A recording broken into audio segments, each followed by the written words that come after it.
As we approach the holiday season, many of us are excited but also feeling the weight of additional demands, both at work and at home. Whether it's grading assignments, planning family gatherings, or managing holiday shopping, it can feel overwhelming.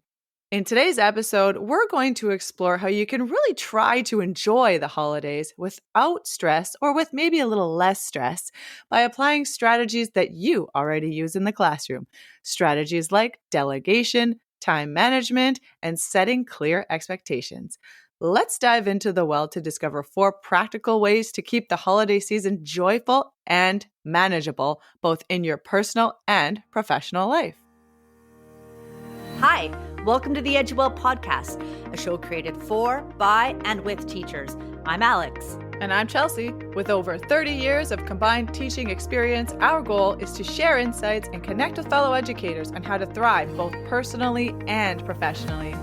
Join us as we dive deep into the well of information, filled with meaningful discussions, practical tips, and ideas that go way beyond the classroom walls. Let's be well and do well together. I'm feeling festive, Chelsea. I have to say that the 4 things we're going to talk about today, delegation, time management, setting clear expectations, those are things that, don't exactly put me in the mood. And yet I know that employing those tricks that we know as teachers into the classroom, into home, can make us enjoy that holiday season so much more. All of those things make me enjoy my life so much more. Yeah, they're really boring and type A-ish and deconstructing things to a great degree. But really, it's what I have come to learn makes the experiences that are joyful run smoothly and not feel, the overwhelm, let's say. So let's dive right into it and talk about a little bit of delegation, sharing the load with other people. And we're going to talk about this and divide it up into at school and at home. So we are total pros at delegating tasks to keep the classroom running smoothly. Whether it's assigning group work or giving students classroom responsibilities, you can apply this same strategy at home during the holidays. So at school, something that you might do is to lean on student helpers, no matter what age you're teaching. You can have them help decorate the classroom or help get the classroom organized right before the holidays. So you're coming back to a nice, neat, and tidy classroom. Yeah, we have challenges at school where it's like decorate this bulletin board, and sometimes it's decorate your door, decorate the window. And I used to kind of feel a little pressure with that. Now I just say to the students, you have this covered. Get together, we'll talk it out, we'll brainstorm, we'll come up with a plan, and then it's on you. It is a form of empowerment. They really enjoy doing it. And again, I'm going to bring up that idea of letting go. So you might have in your head this vision or this idea of what you want to see on that bulletin board or that door, how you want your classroom to be decorated. You know I'm not a perfectionist. You know that I can freely let that go. And whatever creation the students come up with, whatever the classroom looks like, embrace it. It's beautiful. It's work done by the kids. And that's what makes the holidays fun. But I know that can be hard for people who like things to be super neat and clean. Yeah, and you could look at it like I'm seeing how these students are working together. I'm pairing students that I don't normally pair together and seeing, what the flow is, how is the synergy. You can use that information and that data to inform your practice. Hey, I'm just trying to get as much as I can out of every situation. You're creating a celebratory bonding experience when you, as the teacher, kind of pull back and let the students take the lead. It's pretty beautiful. It really is beautiful. Okay, let's move on to the holiday home scene. Okay, at home, you can delegate holiday tasks like shopping, cooking, or decorating. Share that job to family members. Don't take it all on by yourself. If you are living with other people, share the responsibility. I was having a conversation with my sister, and she was mentioning that the kids in the family really want to help. They really want to be involved. And to give them tasks and jobs, instead of having to entertain them, instead of having to tell them, no, off you go do something else, we're working here, is find suitable jobs that the younger people in your life can do. And it really creates this sense of community within the family or within the classroom. It creates a sense of ownership, and it's everyone working towards a common goal. So I think delegation isn't just about taking a load off of you and taking a load off of our colleagues, let's say. I really think it's about you're modeling how to do things and teaching a future generation ways of being, how to get things done, but also how to not do everything yourself, but to do it as a shared activity. And yeah, letting go of that perfectionism is key to this, I think. So great point earlier about the perfectionism. When we delegate, it is all a teaching experience, actually. I agree. It's not about, reducing your own workload. It is about sharing in the experience. And what better time to share in an experience than a holiday experience? I have gotten better at this over time, particularly with my own children. It also teaches them about giving. Let's say if we are referring to Christmas, about giving. And if you are getting gifts for people, encourage them to do the thinking on that. I do this for birthday parties too. You know your friend. Let's go out and pick a gift out for your friend. And often they make great choices and are sensible with prices. So it's a win win. But back to the point about delegation and teaching, yes, it takes time and it takes patience, but what you get out of these experiences and what the kids get out of them are totally worth it. They're priceless. I also find that when someone delegates something to me, it shows a level of trust that they have in me. And when I'm delegating something to someone else, I am showing a level of trust that I have in that person. And so it's a reciprocal thing and it's really beautiful. And now I'm realizing we now need to do a whole episode on delegation and what are delegatable tasks and what are not. But during this holiday season, try to see if you can delegate and see if it makes a difference for you. And kind of like moving forward, it's a practice that can really improve your life. I genuinely believe that to be true. It's tried and true for me. It has absolutely improved my life. And also, let's just clarify that when you are delegating, it's not you do this and you do that. That doesn't work. And we know that doesn't work with kids all that much either. So there's a language to it, of course. We like I statements. I statements work at school. I statements work at home. With my own kids, I know that they work much better than telling them what to do. So Don't I would like for you to help me with this task. That's a good way of doing it. I'm wondering if you would mind doing this. I'm doing this, this, and this. I don't have time for this. Could you help me out on this? If your husband is listening to this and realizes that you're pulling a fast one, okay, I'm not taking responsibility for this conversation if people start saying no to you because of, you're giving away your tricks of the trade. Yeah, good point. That's right. Nobody Thanks. better Yeah. listen to this. But let's talk about my husband for just 1 second if we Okay. can.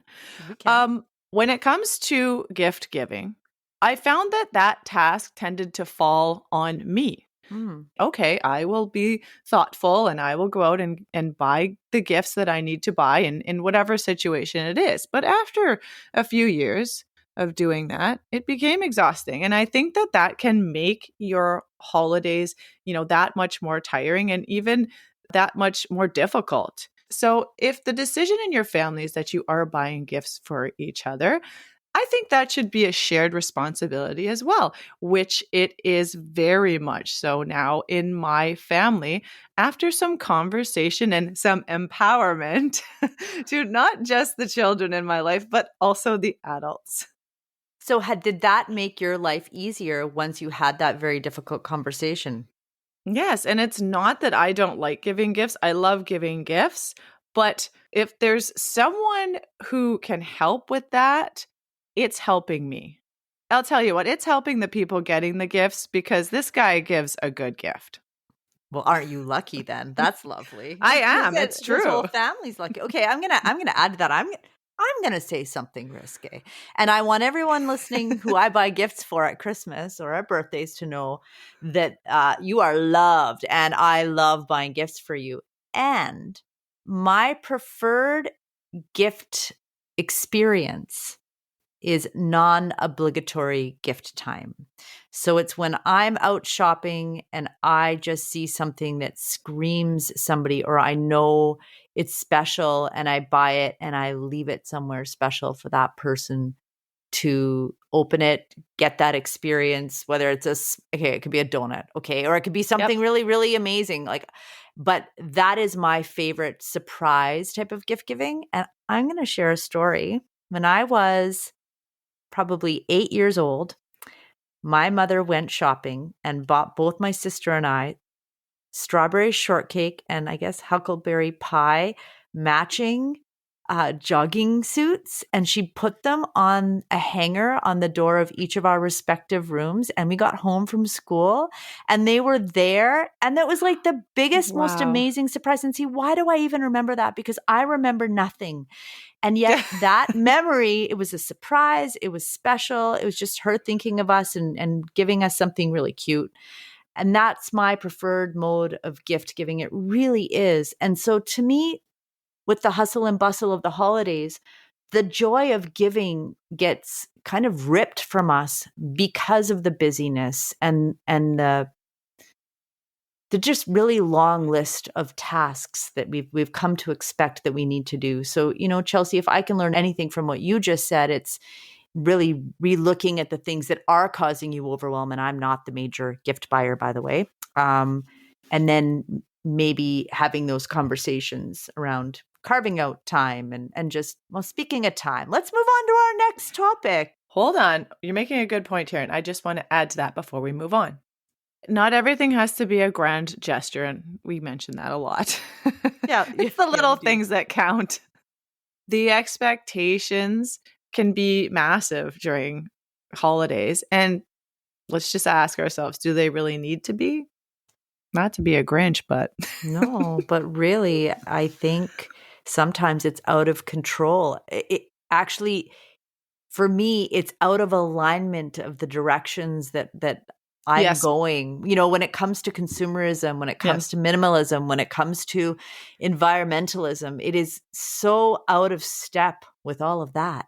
And so it's reimagining what that looks like. And that's all about setting up, boundaries. And I think it's not just about sharing the load and asking other people's to do. It's asking a question of yourself. What do I want the holidays to look like?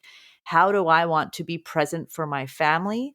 And how do I want to be present right before the holidays happen with my classroom? How do I want that to feel? And I don't know that I always feel great during the holidays because of some of the things that I just mentioned. So I think it's about, yeah, just turning the question inward for a bit and then actualizing those changes. And that's a cultural shift, I believe, that we need to make in a grand way in North America, I'll say. Yes, I fully agree with you on that one. So, when you're asking yourself, when you're doing that visualization piece, what do I want my holidays to look like at home and in the classroom? That involves our second point, which is time management and planning ahead.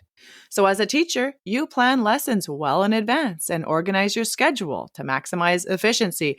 During the holidays, we can try to take a similar approach to help reduce last minute stress, which is also very aspirational. Honestly, at school, I guess over the years, I have realized how busy the lead up to the holidays can be. I'm thinking about what I'm saying yes to outside of school, and I'm thinking about what I'm saying yes to at school. In my classroom, I'm definitely focusing on doing lighter activities, educational, but also very enjoyable.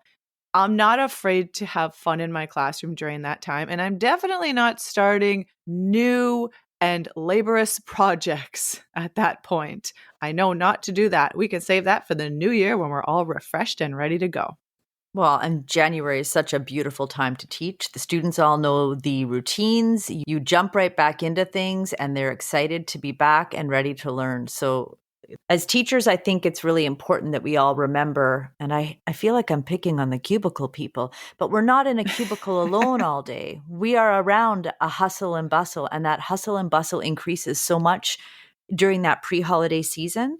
And so when afterwards the hustle and bustle continues, you have events, you have parties, you have obligations. Maybe you're helping, your elderly family members to go shopping, and then you have your own shopping to do, and you're driving people around, et cetera, et cetera. It's very nonstop. So I love what you said about knowing what you are and are not willing to commit to. And I think that pre kind of deciding that, and then, like you mentioned, communicating that out in advance so that there's a clarity around it makes a big difference.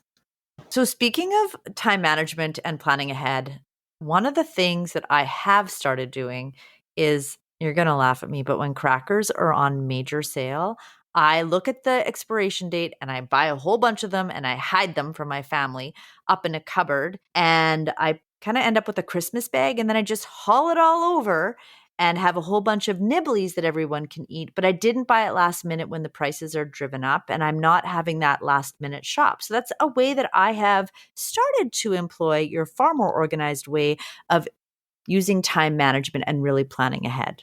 Crackers. Major teacher skill. You are prepping before. You're getting your resources ready before. That's fantastic. I keep a running doc for holiday planning, just like the one I have talked about that I use for tracking new ideas in my teaching. I think I mentioned that in the first episode or something. I have a running Google Doc. No, listeners, do you see how Chelsea just completely shamed me? I am talking about buying crackers and throwing them in a nibbly bag, and she has this codified in a calendar or a list. Sorry, I did not mean to interrupt. I'm blown away right now. There are people who have got this down. Like we keep saying, I'm learning from those people. It's all because of the online, the stuff that you can keep online. I don't have to keep creating anything at all. I just keep adding and adding to it.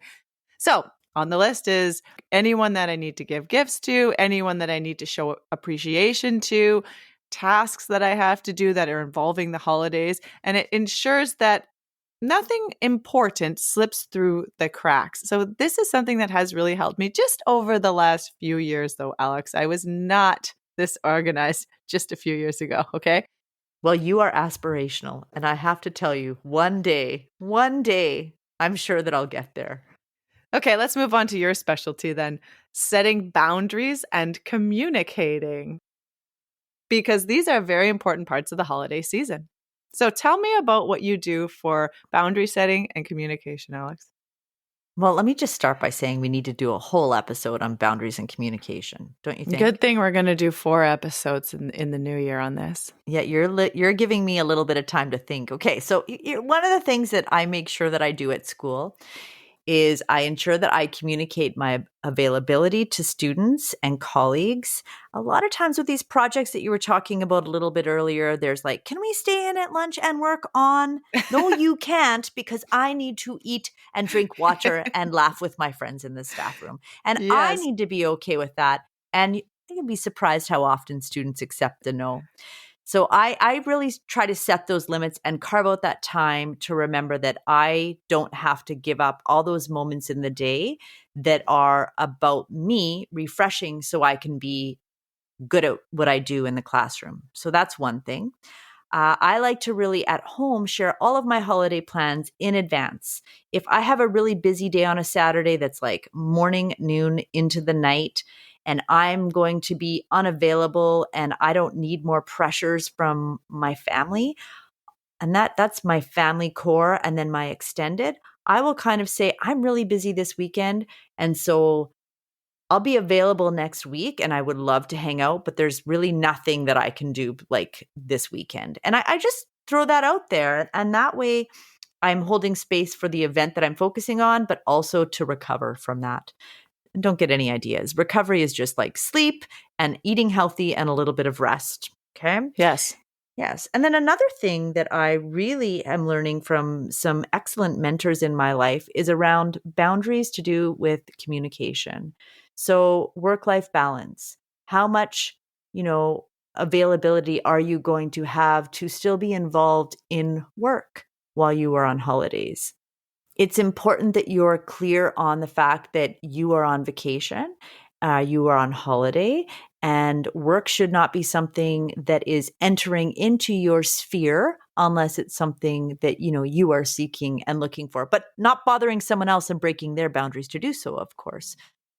I know for me personally, more and more, I've started to look at holidays as more of a reflective time, a quiet time, and a refreshment. Like I'm looking at summers like that. I'm looking at weekends like that, evenings, holidays during the winter year, March break. I'm looking at it like a reset more and more because I don't think I would function very well if I did not use it as a recuperation time. So I'm being very honest about that. So setting boundaries is something I have to do to protect that time. Because if that time feels the same as when I'm at work, busy, Yeah. busy, busy, on, I don't think I have the longevity that I would like to have. Because I've said this out loud. I want to eventually retire and travel the world and be like super youthful doing it. I don't want to be unhealthy, and not having downtime brings me to an unhealthy space. And once again, Alex, that's exactly what the whole podcast is about. We want to feel well so we can do well. And that involves prioritizing that time for yourself. And sometimes you have to prioritize that time for yourself so that you can prioritize time for others, because we know that, the holidays isn't a joyful experience for everyone. It could be a very lonely time for people, and it could be a time where we need to hold space for others. And we want to be well when we do that.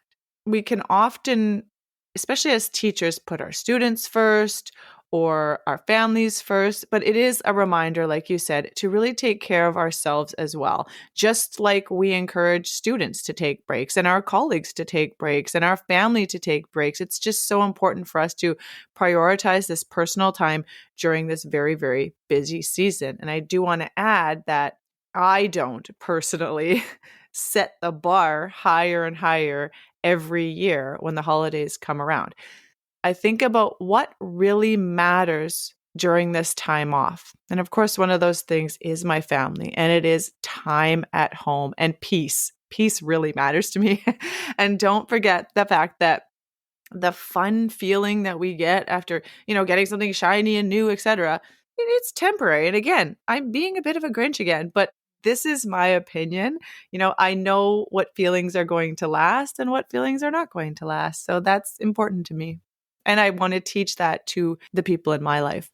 The time with family and friends, loved ones, or moments that we have with, well, perfect strangers, really, Mm-hmm. that are special, those those memories can last a lifetime. And that's the truth. But something that's ripped open in 2 seconds and gives you the big dopamine hit, maybe you don't remember it. But I'm kind of contradicting myself because I did get that strawberry shortcake jogging suit, and I definitely remembered that gift. FYI. So Yeah, exactly. But I'm saying it was a sweet, special, thoughtful gift. It wasn't a sports car in your driveway. Not that there's anything wrong with getting a sports car.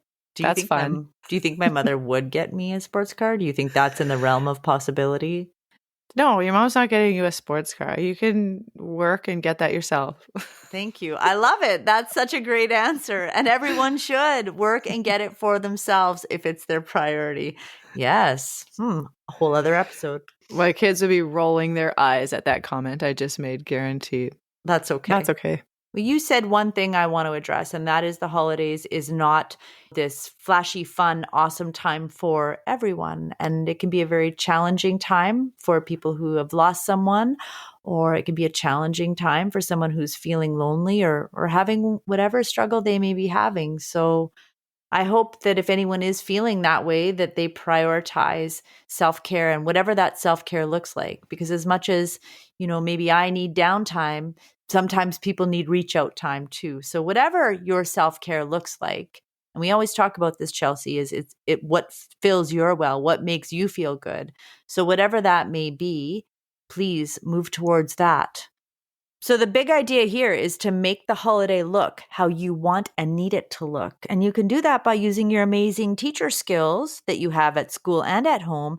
And you can accomplish this by following our key takeaways, which are: 1, Delegate tasks at work and at home to share the load. You do not have to do everything yourself. 2, manage your time by planning ahead and spacing out holiday tasks, just like you do with lesson planning. 3, set clear expectations with colleagues, family, and friends so you do not overcommit. And 4, prioritize self care, of course, during the holidays. Make space for rest and joy, just as you would encourage in others.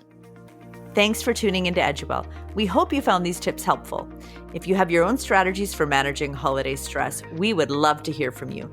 Connect with us through our website, Instagram, or leave us a voicemail. Until next time, be well And do well.